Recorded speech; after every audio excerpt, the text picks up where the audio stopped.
Boa noite. No Jornal Rio Doce de hoje estamos recebendo a presença da neuropsicóloga Érica Frois. Boa noite, Érica. Boa noite. E o assunto de hoje é sobre o mês da conscientização sobre o autismo. Para começar a nossa entrevista, o que seria o autismo? Então, para quem está em casa aí, é importante entender que o autismo não é uma doença. O autismo é um transtorno do neurodesenvolvimento, que ele prejudica o padrão de comunicação, interação social e muitas vezes com comportamentos repetitivos. E quais são os principais sinais ou sintomas que os pais sempre devem estar atentos, né, à criança? Então, Júlia, é importante esclarecer que muitas vezes a gente fala assim, eu só diagnostiquei meu filho com 5 anos, com 12 anos. Gente, um bom pediatra, um bom neurologista, um bom psicólogo que é especialista, né, na área do autismo, ele consegue perceber sinais desde o nascimento. Então, por que é importante? Porque a gente tem que entender de desenvolvimento humano, saber que a criança, com 2 aninhos, ela precisa estar falando um número determinado de palavras, ela precisa ter contato ocular, ela precisa interagir. Então, muitas vezes a gente percebe crianças muito pequenas que costumam enfileirar brinquedos, costumam não olhar para os pais, né, costuma não interagir, faz birra com frequência, às vezes você vai tomar um brinquedo, ele cai no chão, começa um choro desmotivado.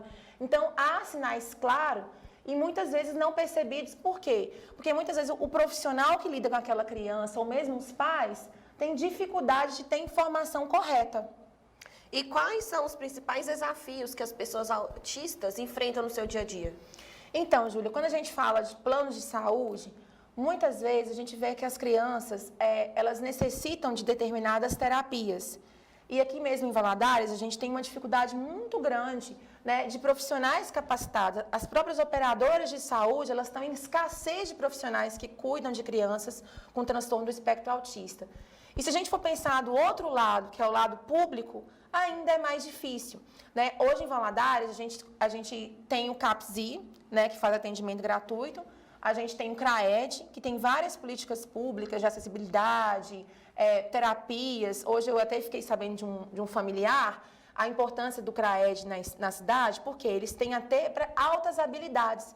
Então, hoje, né, existem políticas públicas, mas existe a desinformação de como buscar essa política pública, o que atrasa o tratamento e o que muitas vezes a gente percebe que a família desinformada, ela não procura o profissional adequado, aí vira aquela bola de neve, a criança não recebe a assessoria adequada e muitas vezes impacta diretamente no aprendizado.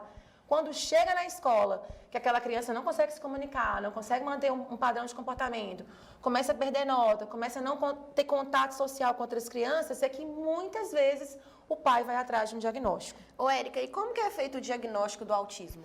Então, não é só um profissional envolvido, né? Muitas vezes, hoje, né, a gente tem a assessoria de um neuropsicólogo que faz a avaliação neuropsicológica, mas o neurologista, o psiquiatra, um psicólogo, ele pode fazer o diagnóstico do autismo, mas desde que, sabe, Júlia, a gente tem que esclarecer.